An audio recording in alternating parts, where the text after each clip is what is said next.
E continuando a nossa leitura do livro A Caminho da Luz, que nos fala sobre a história da civilização, à luz do Espiritismo.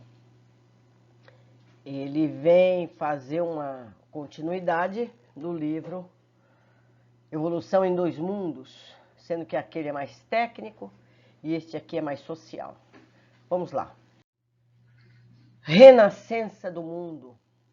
Movimentos regeneradores.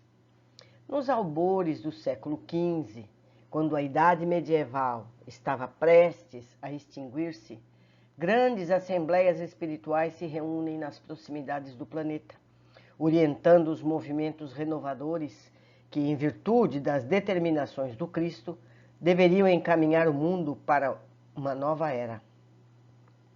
Todo esse esforço de regeneração efetuava-se sob um olhar misericordioso e compassivo, derramando sua luz em todos os corações. Mensageiros devotados reencarnam no orbe para desempenho de missões carinhosas e redentoras. Na Península Ibérica, sob orientação da personalidade de Henrique de Sagres, incumbido de grandes e proveitosas realizações, funda-se escolas de navegadores que se fazem ao grande oceano em busca de terras desconhecidas. Numerosos precursores da reforma surgem por toda parte, combatendo os abusos de natureza religiosa. Antigos mestres de Atenas reencarnam na Itália, espalhando nos departamentos da pintura e da escultura as mais belas joias do gênio e do sentimento.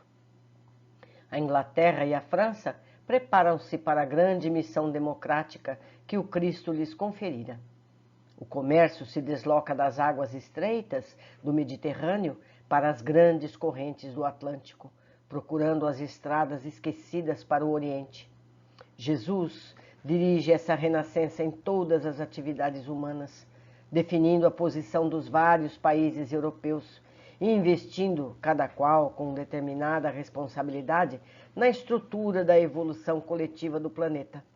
Para facilitar a obra extraordinária dessa imensa tarefa de renovação, os auxiliares do Divino Mestre conseguem ambientar na Europa antigas invenções e utilidades do Oriente, como a bússola para as experiências marítimas e o papel para a divulgação do pensamento. Missão da América.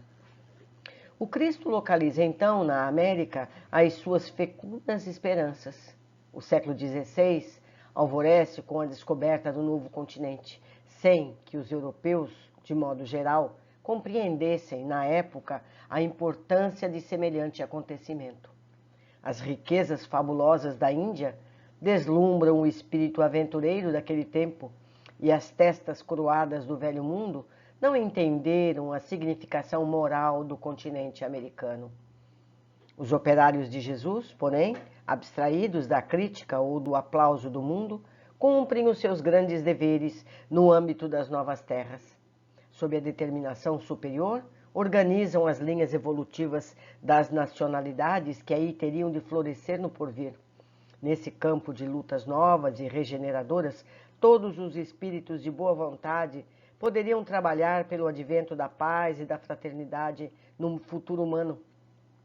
E foi por isso que, laborando para os séculos por vindouros, definiram o papel de cada região do continente, localizando o cérebro da nova civilização no ponto onde hoje se alinham os Estados Unidos da América do Norte, e seu coração nas extensões da terra fértil e acolhedora, onde floresce o Brasil, na América do Sul.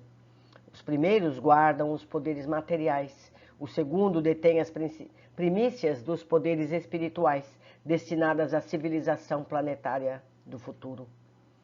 O plano invisível e a colonização do novo mundo. Após a descoberta da América, grande esforço de seleção espiritual foi levado a efeito no seio das lutas europeias, no intuito de criar no novo mundo um outro sentido de evolução. Se os colonizadores da região americana, nos primeiros tempos, eram os degredados ou os proscritos das sociedades europeias, importa considerar que esses colonos não vinham tão somente das grandes capitais do antigo continente, na exclusiva observância do plano material. Do mundo invisível, igualmente, partiam caravanas inúmeras de almas de boa vontade que encarnaram nas terras novas como filhos daqueles degredados, muitas vezes perseguidos pela iniquidade da justiça dos homens. A esses espíritos mais ou menos adiantados, alinharam-se numerosas entidades da Europa, cansadas das lutas inglórias de hegemonia e de ambição, buscando a redenção no esforço construtivo de uma nova pátria, em bases sólidas de fraternidade e amor, originando-se desse modo, entre os povos americanos, sentimentos mais elevados quanto à compreensão da comunidade continental.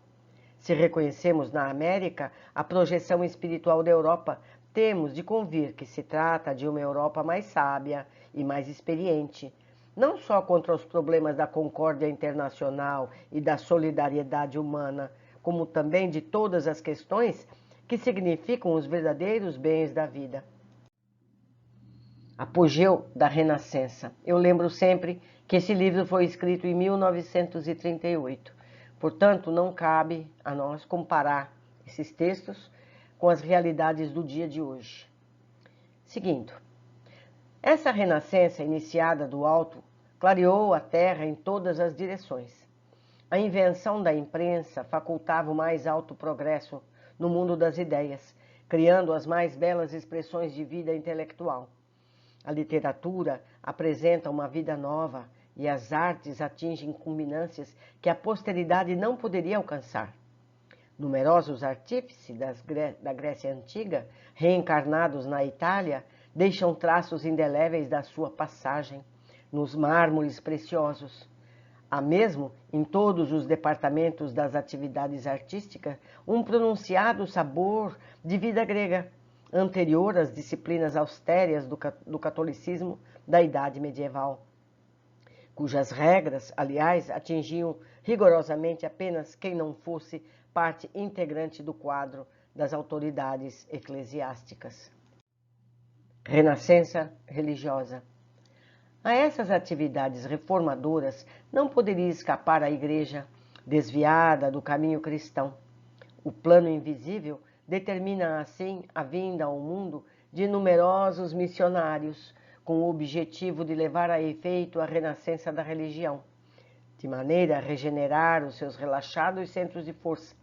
Assim, no século XVI, aparecem as figuras veneráveis de Lutero, Calvino, Erasmo, Melanchthon e outros vultos notáveis da Reforma, na Europa Central e nos Países Baixos. Por ocasião dos primeiros protestos contra o fausto desmedido dos príncipes da Igreja, ocupava a cadeira pontifícia Leão X, cuja vida mundana impressionava desagradavelmente os espíritos sinceramente religiosos. Sob a sua direção, criara-se em 1518 o célebre livro das taxas da Sagrada Chancelaria e da Sagrada Penitenciária Apostólica, onde se encontrava estipulado o preço de absolvição para todos os pecados, para todos os adultérios, inclusive os crimes mais hediondos. Tais rebaixamentos da dignidade eclesiástica ambientaram as pregações de Lutero e seus companheiros de apostolado. De nada valeram as perseguições e ameaças ao eminente frade agostiniano. Alguns historiadores enxergaram na sua missão uma simples expressão de despeito dos seus companheiros de comunidade em face à preferência de Leão X, encarregando os dominicanos da pregação das indulgências. A verdade, contudo, é que o humilde filho de Eisleben tornara-se órgão de repulsa geral aos abusos da Igreja. No capítulo da imposição dogmática e da exortação pecuniária, os postulados de Lutero constituíram, antes de tudo, modalidade de combate aos absurdos romanos, sem representarem o caminho ideal para as verdades religiosas. Ao extremismo do abuso, respondia ao extremismo da intolerância, prejudicando a sua própria doutrina. Mas o seu esforço se coroou de notável importância para os caminhos do porvir. A Companhia de Jesus. Uma onda de claridades novas felicitava todas as consciências, mas os espíritos tenebrosos e pervertidos que mostraram ao europeu outras aplicações da pólvora, além daquelas que os chineses haviam enxergado na beleza dos fogos de artifício, inspiraram ao cérebro obcecado e doentio de Inácio de Loyola a fundação do jesuitismo em 1534, colimando reprimir a liberdade das consciências. A Igreja, estendendo mão forte a essa ideia, inaugurava um dos períodos mais tristes da história ocidental, o Tribunal da Inquisição, com poderes de vida e morte nos países católicos, fez milhares e milhares de vítimas, ensombrando o caminho dos povos. Espetáculos sangrentos e detestáveis verificavam-se em quase todas as grandes cidades da Europa. Os atos de fé acenderam horrendas fogueiras do Santo Ofício por toda parte onde existissem cérebros que pensassem e corações que sentissem. Instituiu-se a devassa de todos os institutos sociais e a violação de todos os lares. Na Espanha, queimavam o infeliz na praça pública. Na França, a tétrica noite causava pesadelos coletivos em matéria de fé. Na Irlanda, muitos fiéis faziam questão de levar ao altar de Jesus a vela feita de gordura dos protestantes. Onde ficou, meus queridos amigos, o não matarás? Não é verdade? Como podem pregar uma doutrina maravilhosa como a de Jesus, de amor e fraternidade, com atitudes dessa envergadura? Como é possível uma coisa dessa? Mas continuando, a ação do jesuitismo. A Companhia de Jesus, de nefasta memória, não procurava conhecer os primeiros para cogitar tão somente os fins imorais da que se propunha. Sua ação desdobrou-se por largos anos de treva nos domínios da civilização ocidental, contribuindo amplamente para o atraso moral em que se encontra o homem científico nos tempos modernos. Suas hordas de predomínio, de cupidez e de ambição não martirizaram apenas o mundo secular. Também os padres, sinceros, sofreram largamente sobre a sua preponderância nefasta.